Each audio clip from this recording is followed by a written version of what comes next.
ನಮಸ್ತೆ. ಸಪ್ತಪದಿ ಕ್ರಿಯೇಷನ್ ಇಂದ ಬ್ರಾಹ್ಮಿನ್ಸ್ ಮತ್ತೆ ದೌಡಾಸ್ ಮದುವೆನ ಕಂಬೈನ್ ಆಗಿ ಮಾಡ್ತಿರೋ ಈವೆಂಟ್ ಇದು. ಇದರಲ್ಲಿ ಮೊದಲನೇದಾಗಿ ಮಾರ್ನಿಂಗು ಚಪ್ರತಿಜೆ ನಡೆದಿದೆ. ಅದಾದ್ಮೇಲೆ ಹಳದಿ ಶಾಸ್ತ್ರ ನಡೆದಿದೆ. ಹಳದಿ ಶಾಸ್ತ್ರನೂ ಕೂಡ ಲೋಟಸ್ ಇಟ್ಟು ಭಾರಿ ವಿಜೃಂಭಣೆಯಿಂದ ನಡೆದಿದೆ. ಬಂದು ಈವೆಂಟು ಬಳೆ ಶಾಸ್ತ್ರ ನಡೆಯುತ್ತೆ.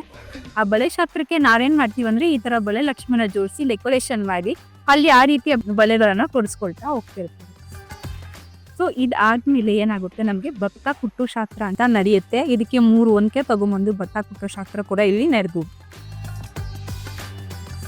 ಮಾರ್ನಿಂಗು ಬೀಗರ ಮನೆಯ ಡೆಕೋರೇಷನ್ ಮುಗ್ದಿದೆ. ಅಂದ್ರೆ ಬಾಗಿಲಿಗೆ ನೇಮ್ ಬೋರ್ಡ್ ಹಾಕಿ ತೋರಣ ತೋಮಲೆಯನ್ನ ಹಾಕಿ ಅಲ್ಲಿ ಒಂದು ದೇವ್ರ ಫೋಟೋನ ಇಟ್ಟು ದೀಪದ ಕಂಬ ಇಟ್ಟು ಅಲ್ಲಿ ರೆಡಿ ಮಾಡಿರ್ತೀವಿ. ಅದಾದ್ಮೇಲೆ ದೇವಸ್ಥಾನದಲ್ಲಿ ಹುಡುಗನ ಕೂರಿಸಿ ಅಲ್ಲಿ ಕೆಲವು ಪದ್ಧತಿಗಳು ಶಾಸ್ತ್ರೀಯ ಸಂಪ್ರದಾಯವಾಗಿ ಮಾಡಿ ಅದಾದ ನಂತರ 5 ತಟ್ಟೆನ ತಗೊಂಡು ಅಲ್ಲಿಂದ ಹುಡುಗನ ಕರ್ಕೊಂಡು ಎಂಟ್ರೆನ್ಸ್ಗೆ ಬರ್ತಾರೆ.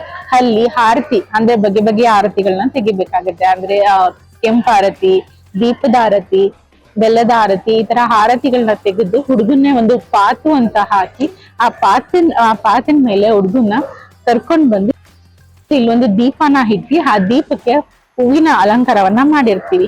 ಆ ದೀಪಕ್ಕೆ ಹೂವಿನ ಅಲಂಕಾರದ ಮಾಡಿರ್ಬೇಕಾದ್ರೆ ಅದಕ್ಕೆ ನೀವು ಒಂದು ಜ್ಯೋತಿನ ಬೆಳಗೋದ್ರ ಮುಖಾಂತರ ಗ್ರ್ಯಾಂಡ್ ವೆಲ್ಕಮ್ ಅಂದ್ರೆ ಹುಡುಗನ ರಿಸೀವಿಂಗ್ ತುಂಬಾ ಗ್ರ್ಯಾಂಡ್ ಆಗಿ ನಡೆಯುತ್ತೆ. ಇದು ಹುಡುಗನ ವೆಲ್ಕಮ್ ಅಂತ ಮಾರ್ನಿಂಗ್ ಆಗಿರುತ್ತೆ.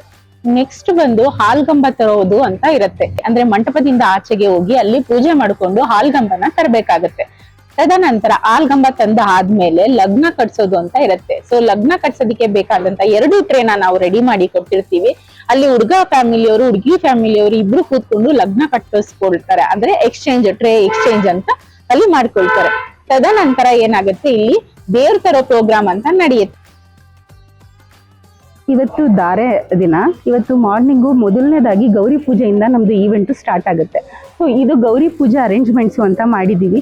ಇಲ್ಲಿ ಎಲ್ಲ ರೀತಿಯ ಐಟಮ್ಸ್ಗಳನ್ನ ನಾವೇ ತಗೊಂಬಂದು ನಾವೇ ಅಲಂಕಾರವಾಗಿ ಜೋಡಿಸಿದ್ದೀವಿ. ಜೊತೆಗೆ ಮರದ ಜೊತೆ ಅಂತ ಕೂಡ ಪ್ಯಾಕೇಜಲ್ಲಿ ಇನ್ಕ್ಲೂಡಿಂಗ್ ಆಗಿ ಬಂದಿರುತ್ತೆ.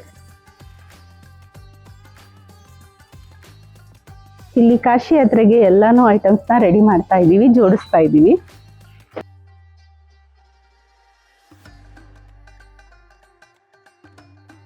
ಕಾಶಿ ಯಾತ್ರೆ ಆದ್ಮೇಲೆ ನೆಕ್ಸ್ಟ್ ಅರೇಂಜ್ಮೆಂಟ್ ಧಾರೆ ಅರೇಂಜ್ಮೆಂಟ್ಸ್ ಆಗಿತ್ತು. ಧಾರೆದು ಪೂರ್ತಿ ಮುಗ್ದಿದೆ. ಹಾಲಿನ ಧಾರೆ ಆಗ್ಬೇಕಾಗಿತ್ತು, ಅದು ಕೂಡ ಪೂರ್ತಿ ಮುಗ್ದಿದೆ.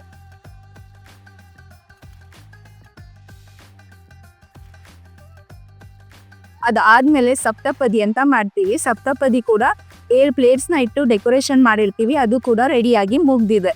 ಸಪ್ತಪದಿ ಆದ್ಮೇಲೆ ಬಂದು ಬೂಮರಂಬುಲೆ ಅಂದ್ರೆ ಹುಡುಗ ಹುಡುಗಿ ಮದುವೆ ಆದ್ಮೇಲೆ ಫಸ್ಟ್ ಟೈಮ್ ಊಟ ಮಾಡೋದ್ರಿಂದ ಅದನ್ನ ಸ್ಪೆಷಲ್ ಮಾಡಬೇಕು ಅಂತ ಅದಕ್ಕೆ ಕೆಳಗಡೆ ಬೂಮ ಊಟಕ್ಕೆ ನಾವು ರೆಡಿ ಮಾಡ್ತಾ ಇದ್ದೀವಿ. ಅದಾದ್ಮೇಲೆ ಬಂದು ಸೋಬ್ಲಕ್ಕಿ ಶಾಸ್ತ್ರ ಇರುತ್ತೆ. ಸೋಬ್ಲಕ್ಕಿಗೆ ಬೇಕಾಗಿರೋ ಎಲ್ಲ ಐಟಮ್ಸ್ನು ತಗೊಂಡ್ಬಂದು ಜೋಡಿಸಿ ರೆಡಿ ಮಾಡಿದ್ದೀವಿ. ನಮ್ಮ ಸಪ್ತಪದಿ ತಂಡದೊಂದಿಗೆ ನಿಮ್ಮ ಸಾಂಪ್ರದಾಯಿಕ ಮದುವೆಯನ್ನು ವಿಶೇಷವಾಗಿಸಿ ವಂದನೆಗಳು.